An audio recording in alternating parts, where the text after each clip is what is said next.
décembre 2019 au Cameroun. C'est l'heure de l'information sur les antennes de la télévision du monde. Édition que nous ouvrons ce soir en fait de société. Encore du son sur l'asphalte au quartier Tokpassi 3 dans le 3e arrondissement de la ville de Douala. Une dame, la soixantaine environ, a été brutalement fauchée par un automobiliste au moment où elle traversait la chaussée sur la pénétrante est de la ville de Douala. Le chauffeur du véhicule incriminé a pris la foudre d'escampette après l'accident et le corps sans vie de cette dame encore non identifiée a été déposé dans une morgue de la place. Jean-Jamin Yedna et Patrice Foucault pour les détails. La victime est une dame, la soixantaine environ, qui a été littéralement écrasée par un véhicule aux premières heures de ce jeudi 5 décembre 2019 sur la pénétrante est, lieu d'Indokpassi 3, dans le 3e arrondissement de la ville de Douala. La course que tu vois, moi-même j'ai passé ici à 4h30 au matin. Je n'ai pas à ça. On a trouvé la course à 4h30. Jusqu'à maintenant, on est ici. Pour traverser la route ici, ce n'est pas tellement facile parce que avant de traverser cette route, il faut regarder de gauche à droite. Et en regardant, si tu n'es pas prudent, c'est là où un camion ou même les voitures peuvent te percuter. Et tu peux avoir ce choc comme a eu cette dame. D'infortunés, visiblement, Bayam Selam traversait la chaussée lorsqu'elle a été brutalement fauchée par un automobiliste qui roulait à tombeau ouvert et a pris la poudre d'escampette après son forfait. Il voulait traverser la route. C'est un voiture qui part à ça. Quand il est traversé, c'est le voiture là qui l'a tué comme ça. Et peut-être cette dame en voulant traverser la route, elle n'a pas pu prendre connaissance de regarder à gauche et à droite. Et c'est là où peut-être une sémie ou peut-être une voiture qui l'a percuté comme ça et elle a eu la mort. Un autre cas d'accident de la circulation mortelle sur cet axe routier national numéro 3, axe lourd Douala-Yaoundé, qui vient remettre au goût du jour d'un civisme notoire des usagers de la route, où désormais rouler dans le sens interdit est devenu la règle et circuler par voie normale sur la chaussée, l'exception. C'est le mauvais état de conscience des passagers, des piétons, puisque pour traverser la route, il faut être vigilant. D'autant plus que le milieu de cette route est fait pour une circulation. C'est qu'en construisant ces routes, Radel a prévu là où les piétons doivent marcher. Et si nous marchons n'importe comment, c'est parce que nous avons voulu. Et parce que nous avons voulu avoir cet accident. Donc en marchant sur cette route, nous devons être prudents. Marcher en regardant de gauche et à droite avant de traverser cette route. Parce que c'est un axe routier. Et en plus, c'est un axe lourd. Le corps sans vie de la victime, non identifié, puisque la dame en question ne possédait aucune carte nationale d'identité au moment de l'accident, encore moins de téléphone portable pour joindre les membres de sa famille, a été déposé dans une morgue de la place. Nous restons avec vous, Jean-Jamin Yedna et Patrice Foucault, pour parler cette fois-ci du pan d'un mur d'une concession familiale qui s'est affaissé hier jeudi 5 décembre 2019 au quartier Ndogbon dans le 5e arrondissement de la ville de Douala. Si aucune perte en vies humaines n'a été déplorée, les dégâts matériels sont importants. À l'origine de cet effondrement, les travaux de terrassement engagés dans un chantier adjacent. Reportage. Ce sont des travaux de terrassement engagés dans ce chantier par le voisin qui ont eu raison du pan du mur de cette concession familiale 6 au quartier Ndogbon, lieu dit entrée gendarmerie dans l'arrondissement de Douala 5e. On m'a appelé autour de 17h30, j'étais au travail. Je suis même tombé dans les embouteillages en côté. Mais heureusement, je suis arrivé autour de 19h30. J'ai vu ce que vous voyez là. Toute ma maison est à terre et je ne sais pas, tout est à terre. Nous sommes là en train de travailler et tout à coup, l'engin qui était là a commencé à creuser et le mur de soutènement de ce monsieur s'est déboulé. Alertés par les voisins et le personnel en service dans ce chantier, des occupants de ce domicile ont aussitôt vidé les lieux quelques minutes avant l'affaissement en cette fin de soirée de jeudi 5 décembre 2019. Non, monsieur, il n'y a pas eu de perte parce que nous avons vu le choc de loin. Nous avons concerté la famille de la grande maison pour que tout le monde puisse sortir. Oh, moi, j'étais à l'intérieur, au salon. Et puis, ce qui m'a alerté, il y avait les cailloux qui tombaient sur la toiture de la cuisine dehors. Et quand je sors, ça continue à tomber. Et puis, très rapidement, il y a un monsieur qui s'est mis dehors. Il disait sortez. Et après ça, les voisins demandaient qu'est-ce qui se passe. Parce que quand nous avons l'habitude ici, que quand quelque chose se passe à 11, nous prenons les escaliers pour essayer de regarder par le balcon ce qui se passe. Mais le monsieur insistait, sortez, sortez. À peine que le monsieur a dit sortez, quand nous sommes en train de sortir, directement la maison s'écroule. Des pourparlers sont en cours dans le but d'un arrangement à l'amiable entre les deux parties en lieu et place d'un bon procès. Quand le fait est là, tout ce que je demande aux propriétaires est d'arranger ma maison comme c'était. Parce que j'avais une maison près de, disons, 7 chambres. C'était 7 chambres. Il y avait 3 en bas et 4 en haut. Un salon, des meubles, donc il y avait tout. Pour l'heure, des travaux de ce chantier sont en arrêt, d'autant pour les parties de trouver un terrain d'entente. Session parlementaire du mois de novembre 2019 au Cameroun, consacrée à l'examen et l'adoption du budget 2020. Les débats relatifs se poursuivent à l'hémicycle de Ngouaïkélé où les membres du gouvernement défendent leur enveloppe budgétaire. Frédéric Moutam, Elvis Moué.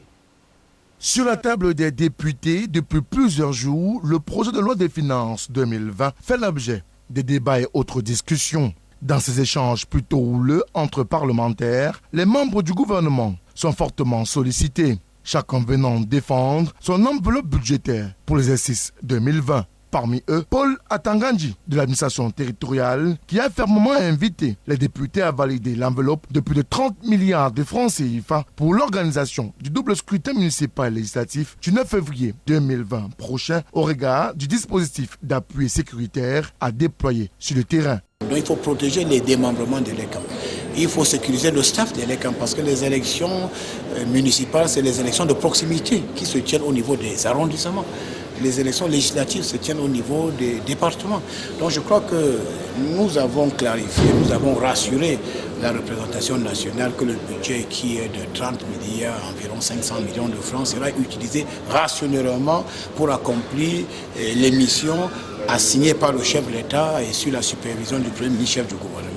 Autres membres du gouvernement, devant les parlementaires, Alamine Ousmane Mé de l'économie, de la planification et de l'aménagement du territoire. À travers le troisième programme qui est le nôtre, il s'agit d'améliorer bien entendu le cadre de développement, il s'agit d'aménager le territoire, il s'agit de faire la planification stratégique des activités qui seront conduites aussi bien à l'échelle locale qu'au niveau central. Et dans ce sens-là, les différents instruments de planification, d'aménagement du territoire, de développement intégré seront mis à disposition pour que nos populations, à travers les exécutifs communaux locaux, à travers les administrations centrales, puissent prendre part à ce processus-là. Et dans cet esprit, nous avons souhaité requérir donc de la part de la Commission un budget de 63,5 milliards pour nous permettre de réaliser la mission de notre département ministériel, mais principalement avec l'accent sur les investissements. Achille Basliken III, des petites et moyennes entreprises de l'économie sociale et de l'artisanat, quant à lui, a plaidé pour une enveloppe de plus de 11 milliards de francs CFA destinée à renforcer les politiques de création des entreprises. Nous aurons comme priorité pour 2020 mettre à la disposition des jeunes porteurs de projets un kit du jeune entrepreneur. Le kit du jeune entrepreneur ici consistera justement à outiller davantage nos jeunes et les porteurs de projets pour que ceux-ci effectivement puissent en toute sérénité faire aboutir leurs projets, mais surtout la lancinante préoccupation du financement, qu'ils puissent dans le cadre de ce kit bénéficier en fait d'un dispositif de garantie qui leur permette en toute sérénité de se présenter vers des établissements bancaires.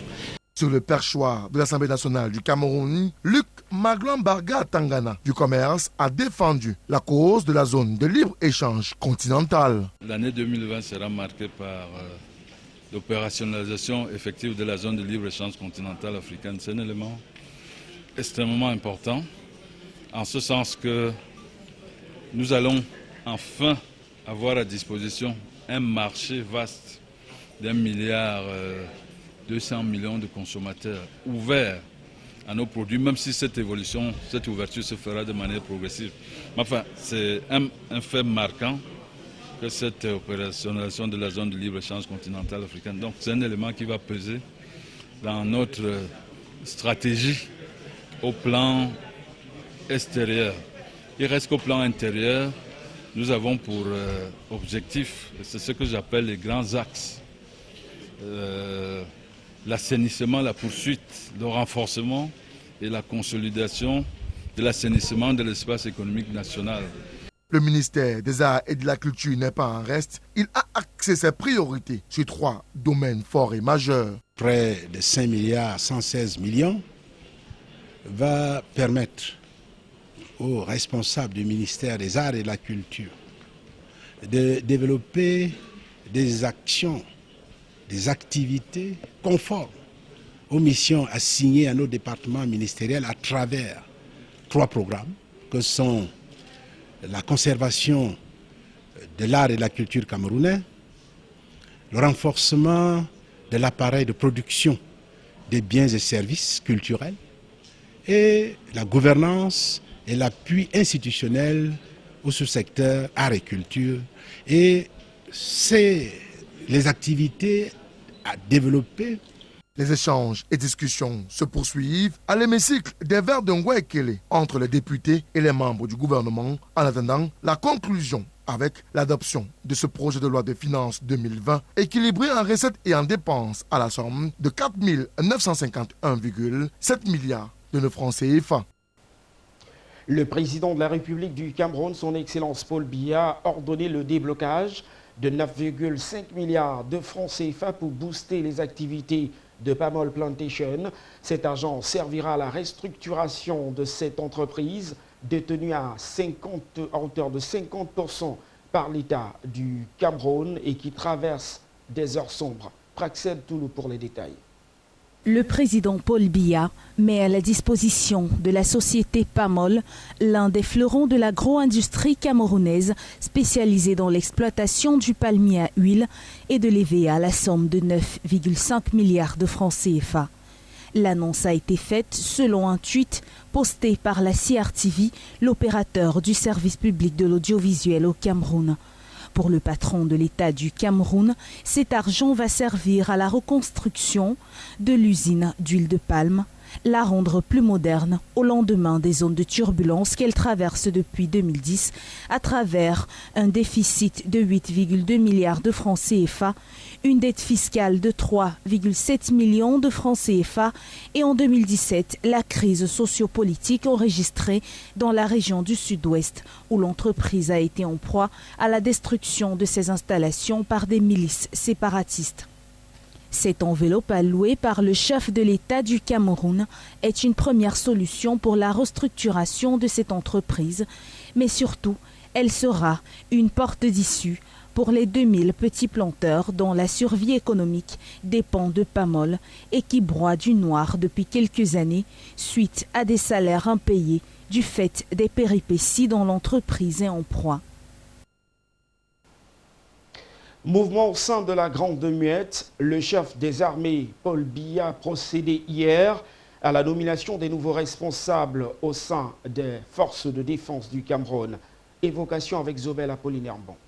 Le décret présidentiel signé ce jeudi par le chef de l'État Paul Biya nomme le général de division Ngabou Ezaï comme inspecteur des armées. Le général de brigade Loubazal sera désormais en charge de la région de gendarmerie numéro 3. Le général de brigade Esso Jules régnera quant à lui à la tête de la région de gendarmerie. Le général de brigade Ekongwese a été nommé comme chef de région de gendarmerie 5 dans la région du littoral. Autre nomination du chef de l'État concerne la région militaire interarmes. Le général de brigade Ebambede aura en charge la RMIA 2 qui regroupe les régions du littoral et du sud-ouest. Si ce dernier aura un temps de répit dans la région du littoral, tel ne sera pas le cas dans le sud-ouest où il aura amené la lutte acharnée contre les sécessionnistes. Le général Aga Robinson a la charge de la RMIA 3 à Garoua et dans la Damawa où les coupeurs de route continuent de dicter leurs lois. Le général Sali Mohamedou, précédemment en service à la RMIA 2 dans la région du littoral, a été envoyé à la RMIA 4 dans la région de l'extrême nord à Maroua où Boko Haram n'a pas encore désarmé. Et enfin, le général Nka Valère s'occupera de la RMIA 5, regroupant les régions du nord-ouest et de l'ouest. La lutte contre les sécessionnistes à Bamenda sera également son cheval de bataille. Le colonel Thiokap a été nommé par le chef de l'État comme nouveau patron de l'École supérieure internationale de guerre. Le colonel Mpans, quant à lui, est en charge de la brigade du quartier général et le colonel Matan a été porté à la tête de la 51e brigade d'infanterie motorisée. De nouveaux éléments au sein du bataillon d'intervention rapide, entendez le BIR. Ils ont désormais été consacrés et sont entrés officiellement au sein de ce corps de l'élite de l'armée du Cameroun. C'était au cours d'une cérémonie très courue au centre d'instruction de Oman, Howard Limbe, où ils sont au total 2000 soldats de ce corps d'élite à avoir fait le serment de servir avec honneur et fidélité la nation camerounaise. Frédéric Moutomé, Honoré Kouma. Ils sont plus de 2200 commandos d'élite du bâton d'intervention rapide B de Man ORB de Limbe à être consacrés. La cérémonie de sortie et d'officialisation de ces nouvelles recrues a été présidée par le général de division Philippe Mpaï, commandant des centres d'instruction et de formation interarmées, et du général Bouba, conseiller militaire à la présidence de la République. La formation qui a débuté en juin 2019 a abouti à la mise en route des soldats d'élite formés pour des situations de combat en mer, sur terre et dans les airs. Objectif, avoir des militaires aptes face à toute épreuve, notamment contre les éléments de Boko Haram à l'extrême nord, les rebelles centrafricains à l'est et aux rebelles sécessionnistes dans le nord-ouest et le sud-ouest du pays. À l'endroit de ces soldats, lauréat de la 11e promotion de Man ORB de Limbe, le commandant du centre d'instruction et de formation du BIR de Limbe, a sollicité courage, discipline, dynamisme et enthousiasme dans le service de la nation, avec honneur et fidélité. 2019 a été formé sur plusieurs sites d'abord, le site de Manaoubé, le site de Maroua, Salak, le site de Mindif et les zones de l'opération Alpha à l'extrême nord, dans la lutte contre la nébuleuse Boko Haram.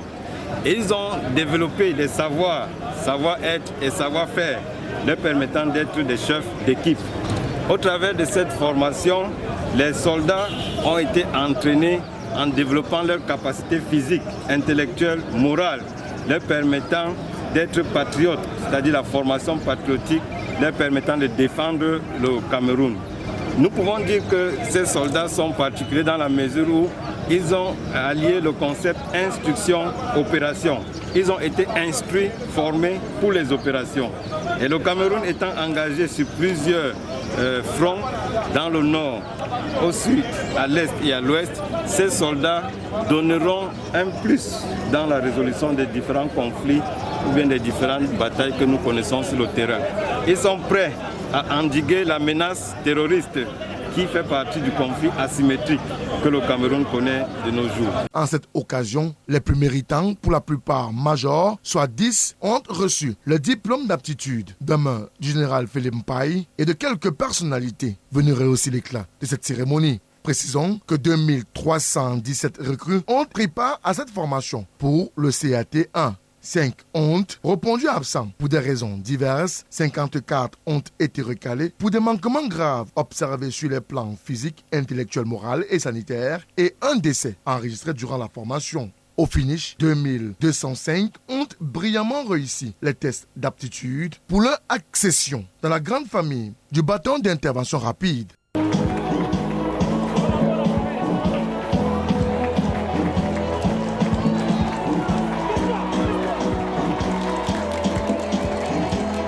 La cérémonie, très courue, de Man ORB de Limbé s'est achevée par un défilé militaire de ces soldats d'élite.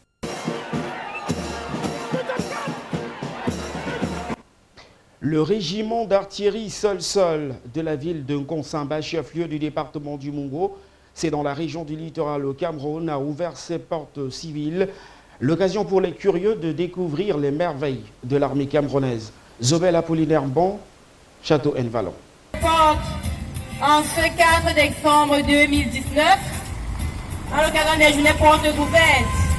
Organisées comme chaque année, les activités ont démarré par un gala national de boxe au centre culturel. La marche sportive et l'investissement humain étaient aussi au rendez-vous, comme chaque année, à l'occasion de la Sainte-Barbe. Les festivités ont été placées sous le thème « Armée et Nation, tous ensemble ».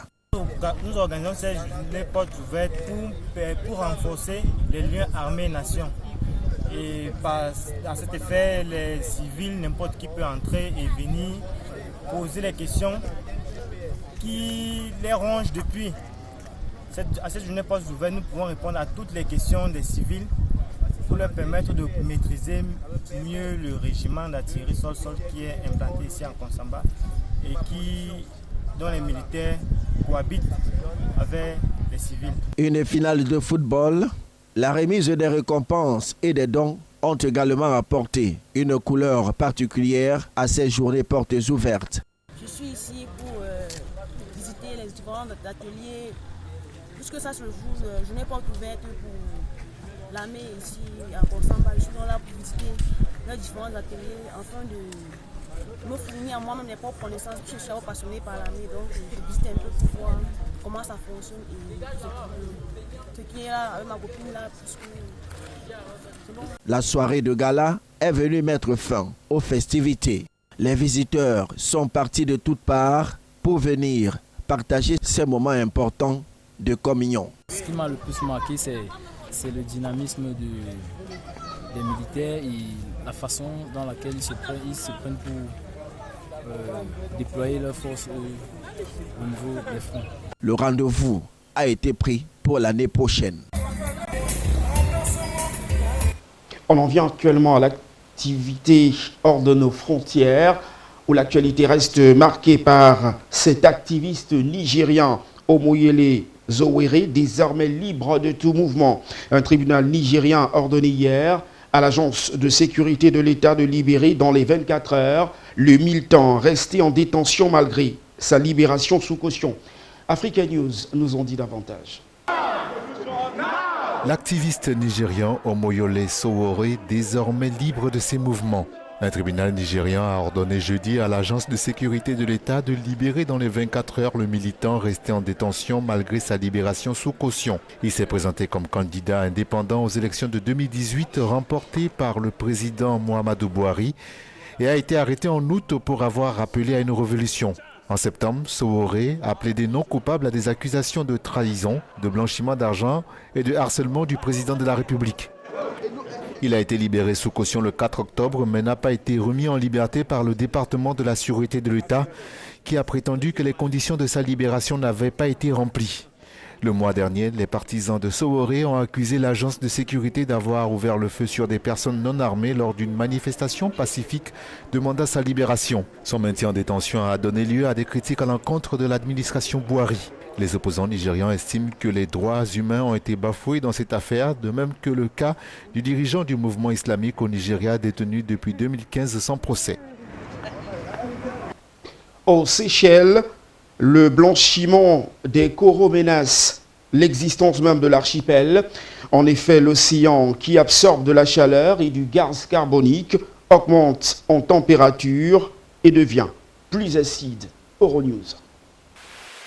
Les Seychelles sont un véritable paradis sur Terre, menacé par l'action de l'homme et le changement climatique.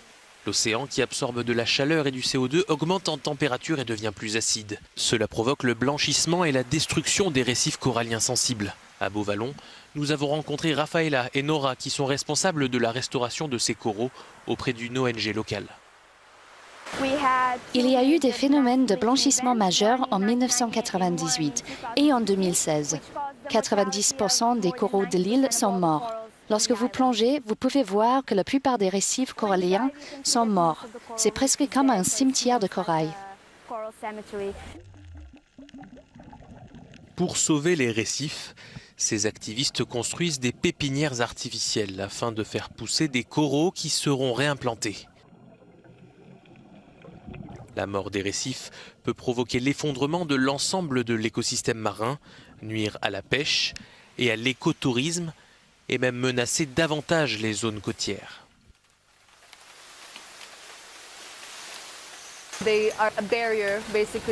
Ce sont des barrières pour les vagues avant qu'elles n'atteignent la terre. Donc si les récifs disparaissent, cela peut créer de gros problèmes pour les Seychelles, en termes d'érosion, d'inondation et au niveau de l'apparence des plages.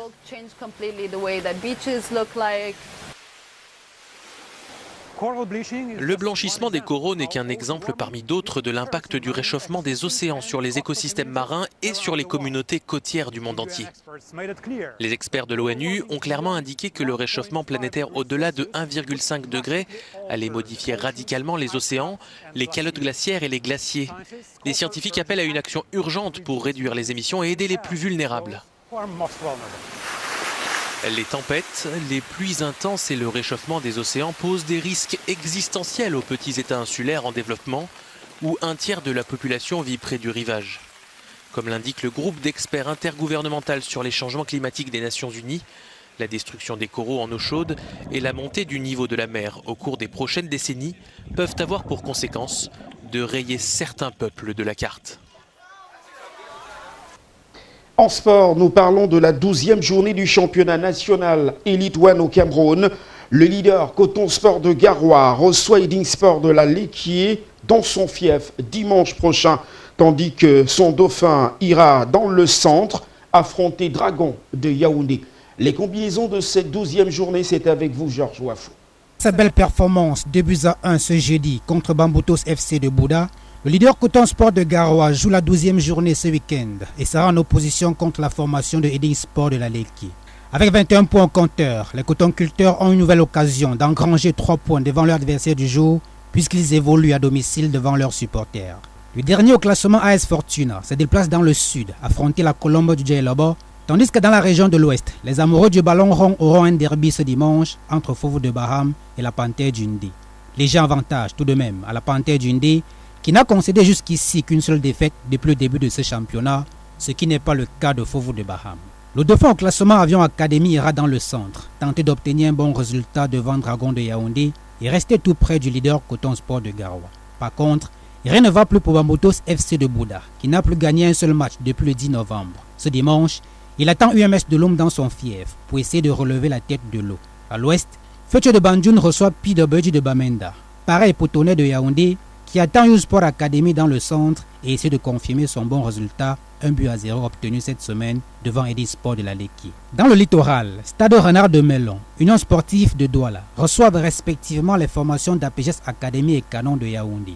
Et Nassara Gamakai, qui bénéficient depuis ce jeudi de la riche expérience de leur nouveau entraîneur, Richard Toa, feront tout pour arrêter cette série de défaites enregistrées les journées précédentes, à commencer par le classique de ce dimanche contre la formation de Canon de Yaoundé. Le nouveau coach de l'Union Sportive de Douala, qui a signé un contrat ce jeudi jusqu'à la fin de la saison, a pour mission d'aider cette équipe à remporter le titre de champion du Cameroun cette saison.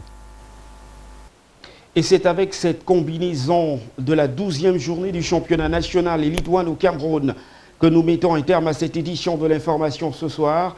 Merci de nous avoir accordé votre attention. Restez sur nos programmes qui se poursuivent. Bon début de week-end à tous.